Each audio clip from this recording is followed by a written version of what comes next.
పరలోకమందున్న తండ్రి, యేసుప్రభు నామమున మీకు వందనాలు తండ్రి. తండ్రి 2 వర్తమానాల్లో సహాయపడ్డారు.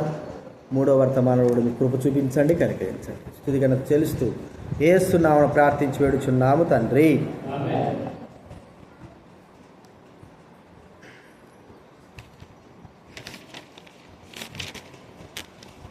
దేవుడి వాక్యంలో నుంచి మీకా రాసిన గ్రంథం 6వ అధ్యాయం.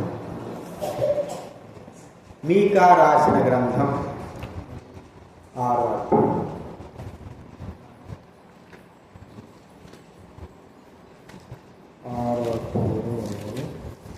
8వ వచనం చదువుకుందాం. మీకా రాసిన గ్రంథం 6వ అధ్యాయము 8వ వచనం మనమందరం కూడా కలిసి చదువుకుందాం.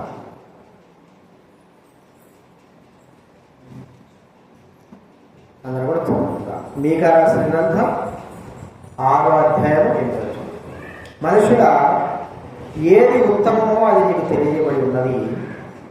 న్యాయంగా నడుచుకుంటూ, కనికరమును ప్రేమించుటయు, దీన మనసు కలిగి దేవునితో ప్రవర్తించుటయు, ఇంతే కదా యెహోవా నిన్ను అడుగుతున్నాడు. కదండి, న్యాయంగా నడుచుకోవడం, కనికరాన్ని ప్రేమించడం, దీన మనసు కలిగి దేవునితో నడుచుకోవడం. దీన మనసు కలిగి కనికరమును, కనికరం చూపువాడు కనికరమును పొందుతాడు. కనికరం అనేది ఏంటి? ఒక వ్యక్తి మరి కష్టాల్లో ఉన్నాడు, లేదా మనకు కీడు చేశాడు. ఆ వ్యక్తి కష్టాల్లో ఉన్నప్పుడు ఆ వ్యక్తి మీద మనం చేయవలసిన సహాయం చేయాలి, కనికరం చూపాలి. అయ్యో అని మన విషయమే దేవుడు కనికరం చూపాడో మనం గుర్తుంచుకోవాలి. మనము కనికరం పొందినా కనికరం కలిగిన వారంగా జీవించాలి. కనికరం మన జీవితాల్లో అవసరం. కాబట్టి కనికరత్వము కలిగిన వారంగా జీవించాలి. ప్రియమైన వారులారా, కఠినాత్మకమైన వారంగా జీవించకూడదు. దయ, కనికరము, కరుణ ఇవన్నీ కూడా ఒక పర్యాప్త. ఒక వ్యక్తి మనకు సహాయం చేయడం, మన సహాయం కోరుకున్నప్పుడు, లేకపోతే ఆ వ్యక్తి ప్రమాదంలో ఉన్నప్పుడు ఆ వ్యక్తి పైన కనికరం చూపి ఒక మాట చూస్తూ ఉంటే చూడండి.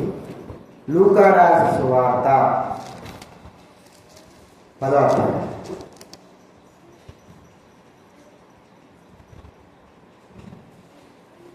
34. లూకా రాసిన సువార్త 10:34. లూకా రాసిన సువార్త 10:34 చదవండి ఎవరైనా.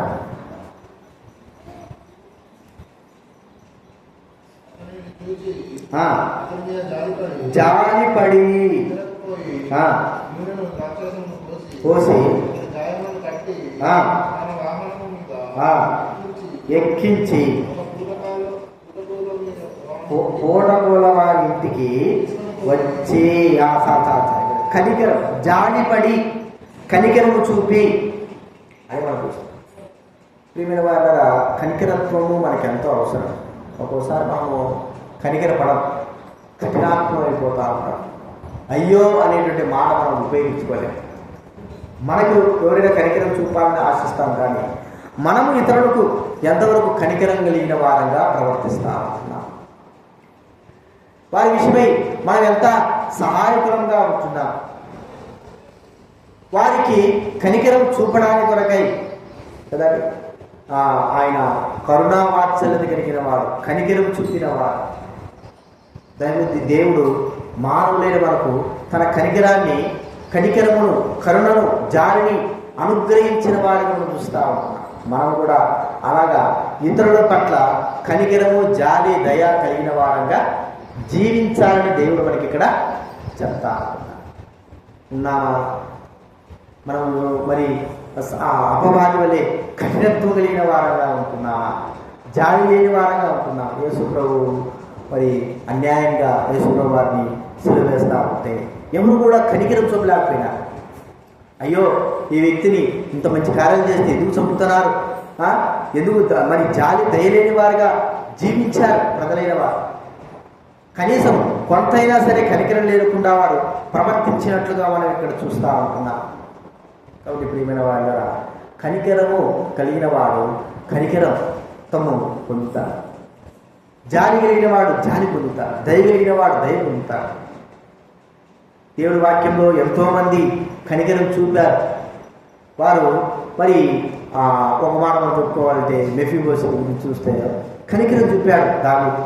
అయ్యో మరి యోనాతాను బట్టి నేను ఈ వ్యక్తిని కనికరించాలి, క్షమించాలి, ప్రేమించాలి. ఈ వ్యక్తికి యోనాతాను బట్టి నేను మరి మంచి చేయాలా, యోనాతాను బట్టి నేను మరి మంచిగా ఈ వ్యక్తిని చూడాలా. ఇంత కనికరం చూపడానికి మనం ఏ పాటి వారమో అని మనం ఒకసారి గుర్తుంచుకోవాలి. కాబట్టి ప్రియమైన వాళ్ళరా, కనికరత్వము అనేది మనుషులు ఎలాగా ఉంటున్నారనేది కాదు. మనుషులైన వారు మన పట్ల కనికరం చూపరు, దయ చూపరు. మనం ఆశించడం కూడా వ్యర్థమే కదండి. మనుషులు మన పట్ల దయా కనికరం చూపిస్తారనడము ఆశించడం కూడా వ్యర్థమే. దేవుడు చూపించకపోతే ఏ మానవుడు కూడా కనికరం చూపిస్తాడనేది మనకు అర్థం. ఇంతమంది ఉన్నాము కదా, ఇంతమంది జాలి చూపిస్తారా, ఇంతమంది కనికరిస్తే మళ్ళీ వాళ్ళకి లేదు. దేవుడే చూపించాలి. ఏం చూపించాల్సిందా కూడా దేవుడు చూపిస్తేనే కానీ ఏ మానవుడు కూడా కనికరం కలిగిన వాడుగా ఉండలేడు. మరి ప్రభు నమ్మినారు కదండి, ప్రభు నమ్మిన వాళ్ళు కూడా కనికరం లేకోకుండా కఠినాత్ములుగా ఉంటారు. ఎందుకంటే దేవుని యొక్క కనికరం మానవుడు తెలుసుకోవడానికి కొరకై మనుషుల హృదయాలు కఠినత్వంతో నింపబడిన వారిగా ఉంటాయి. కాబట్టి గుర్తుంచుకుందాం, కనికరం కలిగి మన జీవితంలో ఉండాలా. ఇంతే కదా నిన్ను అడిగేది. మరి పశువుల చూపినట్లుగా ప్రజల ఎడలో కూడా మనం కనికరంతో చూపుతూ మనము దేవుని యొక్క నియమాన్ని ముందుకు కొనసాగించే వారంగా ఉండాలి. దేవుని యొక్క ప్రేమను కొనసాగించే వారంగా ఉండాలి. దేవుని యొక్క కరుణను ప్రజలకు చూపించే వారంగా ఉండాలి. కొంతమంది అంటారు కనికరమే లేదా, జాలే లేదా, దయే లేదా. నిజమే, ఒక్కోసారి మనకు అర్పిస్తూ ఉంటాం. కనికరం లేకుండా ఎలాగో ప్రవర్తిస్తాం. మనం అనుకుంటే యోగాశ్వత 8వ అధ్యాయం మనం గమనిస్తూ ఉంటే పాపం చేత పట్టబడిన స్త్రీ వచ్చింది. ప్రజలందరూ కూడా మరి అక్కడ ఎంతోమంది పాపంతో ఉన్నవారు ఉన్నారు, పాపం చేస్తున్నవారు ఉన్నారు. కానీ ఆమె పట్టుకున్న తర్వాత ఎవరు కూడా కనికరం లేదు. పిల్లల మొదలుకొని పెద్దల వరకు కూడా రాళ్ళతో కొట్టి చంపాలా. కనికరం అనేది లేదు, చంపాలా. అయితే ఒక్క వ్యక్తి ఉన్నది కనికరం. ఎవరైనా ప్రవేశిస్తారు. మీరు పాపం లేని వారు, దయ కలిగిన వాడు కాబట్టే, ప్రేమ కలిగిన వాడు కాబట్టే ఆ మాట చూపుతూ వచ్చాము. కాబట్టి మనం కూడా అనేక విషయాల్లో అనేక దగ్గర కనికరము దయ అనేది మనము చూపించి దేవుని యొక్క మరి ప్రేమను మనము చూపించేవారంగా ఉండాలని దేవుడు మనతో మాట్లాడుతుంటున్నాడు. అలా ఉండడానికి దేవుడు మనకు సహాయము చేయదుగాక.